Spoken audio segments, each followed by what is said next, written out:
제명입니다. 기사같이 보시죠. 국힘 윤리위 심야회의에서 한동훈 제명 결정을 했다라는 소식입니다. 아마 지금 저희 아침에 매일 경제 들고서 한동훈 전 대표 제명됐다고 깜짝 놀라시는 분들 있을 것 같아요. 어젯밤 11시가 넘어서 결정이 됐고요. 실제 이 소식이 보도자료로 명확하게 공식적으로 문서로 나온 건 언제냐. 오늘 새벽 1시가 넘어서 1시 한 15분쯤 보도자료로 좀 배포가 됐습니다. A4 용지 8쪽 분량이에요. 한 전 대표한테 중대한 윤리적, 정치적 책임이 있다고 판단을 했다. 피조사인 한동훈에 대해 2026년 1월 14일자로 오늘이죠. 오늘자로 제명을 결정한다. 한 전 대표가 가족들이 글을 올린 사실을 뒤늦게 알았다 공개적으로 인정도 하지 않았느냐라고 얘기를 하면서 전직 정당의 대표로서 그 지위와 직분에 부합하는 관리 책임, 신의 성실이란 직업 윤리와 거기서 파생된 정치적 책임까지도 감당을 해야 됩니다. 만약 본인이 직접 게시글을 작성을 했다고 한다면 이건 법적인 책임까지 물어야 되기 때문에 당이 진실규명을 위해서 수사 의뢰를 권고한다라고 얘기를 했습니다. 잘못했고 여기에 더해서 수사 의뢰까지도 하겠다라고 얘기를 하고 있는 거죠. 근데 사실 이게 송영훈 변호사님, 어젯밤 11시 넘어서 오후 5시에 열린 윤리위가 어젯밤 11시가 넘어서 굉장히 늦게 심야 시각에 결과가 나왔거든요. 제명 결정이 나올 거라고 예상하셨습니까?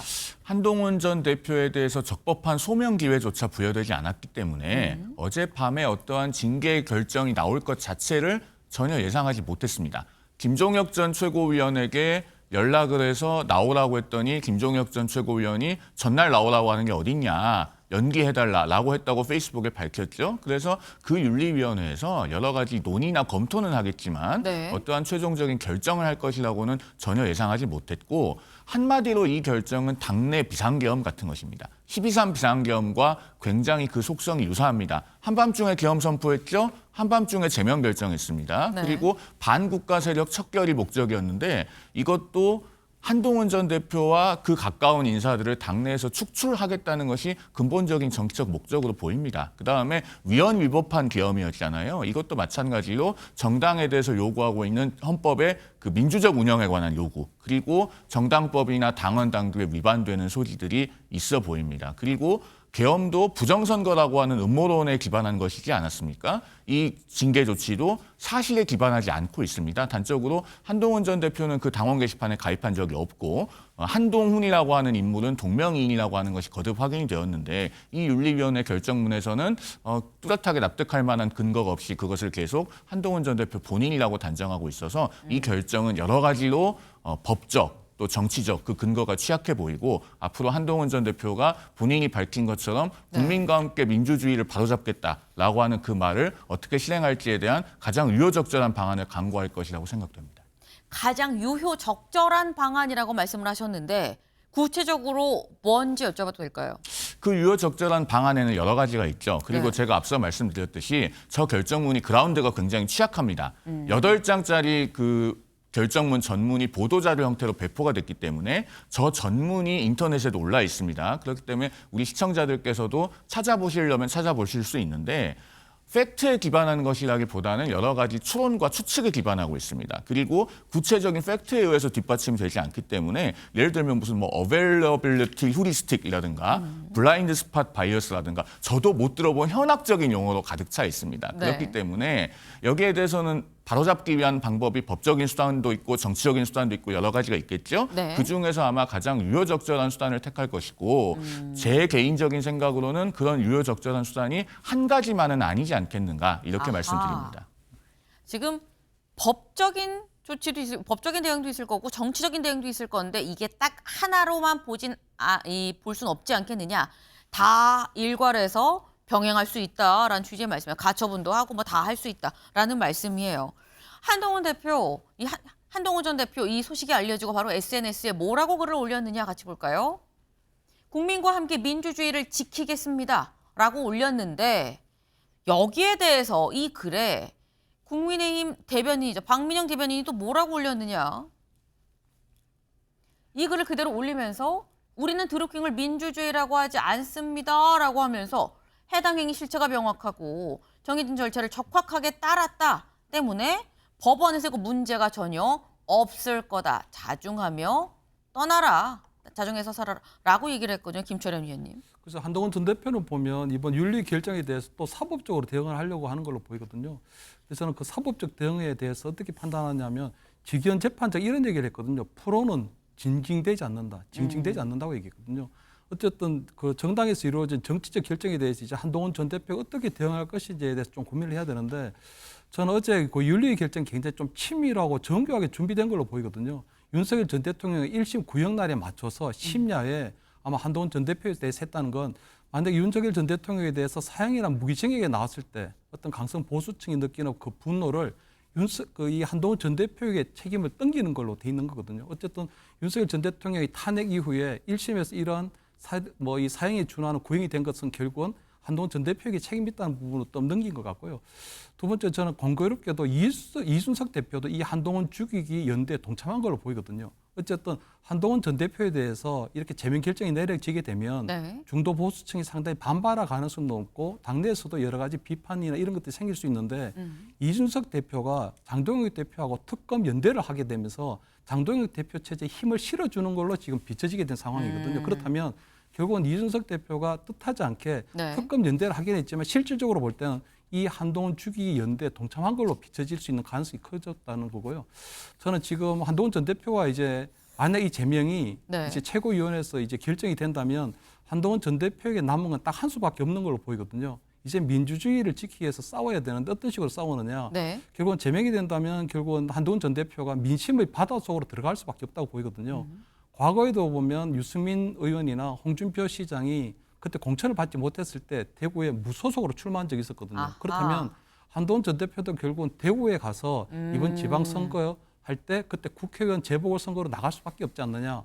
만약에 대구 민심이 한동훈 전 대표를 받아주면 네. 그럼 다시 중앙정치를 시작할 수 있게 되는 것이고 대구에서 만약에 받아주지 않으면 정치를 더 이상 할 수가 없다고 보이거든요. 그렇다면 한동훈 전 대표가 그러한 담대한 용기를 보여줄 수 있을 것인가. 만약에 대구에 출마해서 무소속 출마해서 당선이 된다면 대구의 정치 지형이 바뀔 수 있는 부분이 있거든요. 네. 그렇다면 보수의 본산인 대구에 대구 경북을 대표하는 보수 정당의 간판을 바꿀 수도 있기 때문에 네. 그런 형태로 아마 저는 한동훈 전 대표가 조금 정무적으로 담대한 용기를 내는 그런 한 수를 좀 전개해야 되지 않을까 저는 이렇게 보입니다.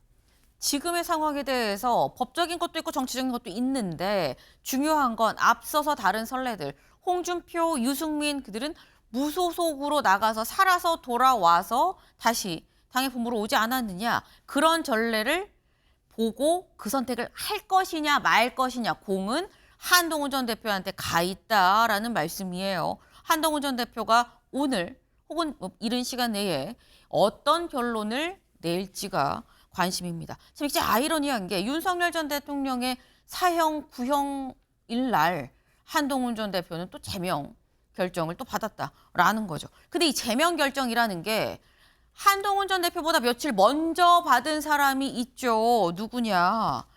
동아일보에서 같이 보겠습니다. 김병기 제명 재심 청구 이토록 잔인해야 합니까? 라고 얘기를 했죠.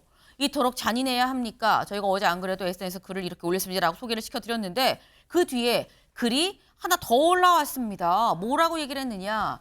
이토록 잔인해야 합니까? 제기된 모든 논란은 저한테서 비롯됐으며 정적 책임 또한 오롯이 저의 몫입니다. 동료 의원들 손으로 뽑힌 접니다. 동료 의원들께서 부담이 된다면 저를 내치시겠다면 기꺼이 따르겠습니다. 여기까지 하면 내치면 따르겠습니다. 탈당한다는 건가라는 생각이 드는데 저희의 마지막 소망을 물으신다면 가족과 당이 전부입니다. 그리고 이재명 정부의 성공의제 소명인데 그런 제가 법적 잘못이 있다고 한치라도 저 스스로 의심하면 마지막까지 제가 당에 부담이 되려고 하겠습니까? 억울합니다. 라고 얘기를 해요. 저한테 민주당이 없는 정치는 사형 선고와도 같으며 차라리 제명을 당할지언정 저 스스로 제 친정을, 제 고향을, 제 전부를 떠나지 못하겠습니다. 그럼 안 나간다는 얘기죠. 쏟아지는 비를 한 우산 속에서 맞길 원하지 않습니다. 저는 우산 밖에 있겠습니다. 다시 나간다는 건가? 라는 생각이 드는데 비로소 모든 의혹이 규명되고 진실이 드러날 그때 우산 한 편을 내어주십시오. 나가서 무죄를 입증하고 살아 돌아오겠습니다라는 취지인 것 같은데 신용환 위원장님 이게 하나의 글에 덕인데 저희가 좀 줄이긴 했어요. 네. 나간다는 거야 안 나간다는 거야 뭘 어떻게 한다는 거야 라는 거거든요. 우산 밖에 있다고 했는데 내 소망은 난 민주당 나가면 정치적 사형 선고다라고 얘기를 하고요. 어떻게 한다는 겁니까? 본인의 글에 사실은 답이 있는데 네. 갈팡질팡 우왕좌왕하는 흔적들이죠. 답을 이미 말했습니다. 우산 밖에 있겠습니다. 나가서 사법적으로 살아서 다시 들어오면 됩니다. 정정당당하게 한다 그러면. 네. 지금 민주당으로서는 제2차 종합특검 등을 앞두고 있습니다.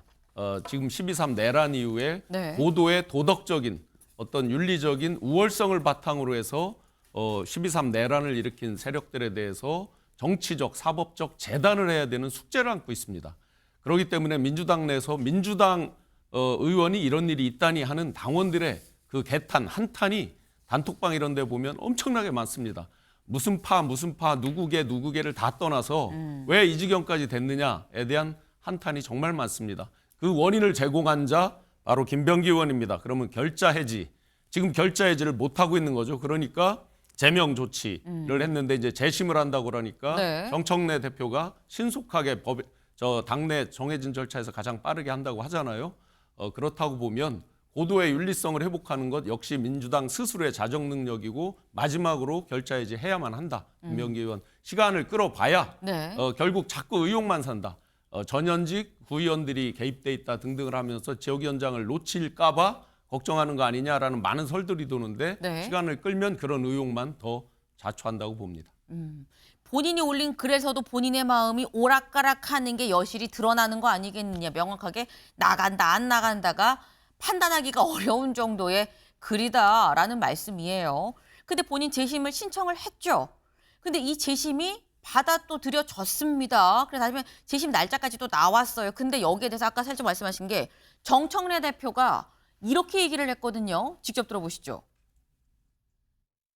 제가 윤리심판원에 회부했지 않습니까? 예. 근데 그 중간에 당대표가 끼어들어서 뭘 하는 것은 적절하지 않습니다. 그래서 이미 제명 조치를 1심에서 했고 재심을 한다면 네. 누구든지 재심을 받을 권리가 있고 있죠. 제가 알고 있기로는 머지않은 기간 안에 다시 윤리심판원이 재심이 열릴 것 같습니다. 60일 하겠어요. 그렇게 길게는 걸리지 않을 것 같고요. 예, 한 달 뭐 이내 가장 빠른 기간 안에 네. 최단 기간에 네. 이걸 보면 차재원 교수님. 처음에 재심 당연히 기각이 될 거다라니까 이선 재심은 또 받아들여졌어요. 그럼 재심을 받아들여서 이거 뭔가 흐름이 또 바뀌는 거야? 제명이 아닌 건가라니까 있었는데 지금 정청래 대표는 최단 기간 안에 뭐 가능하지 않을까 뭐 이런 얘기를 또 합니다.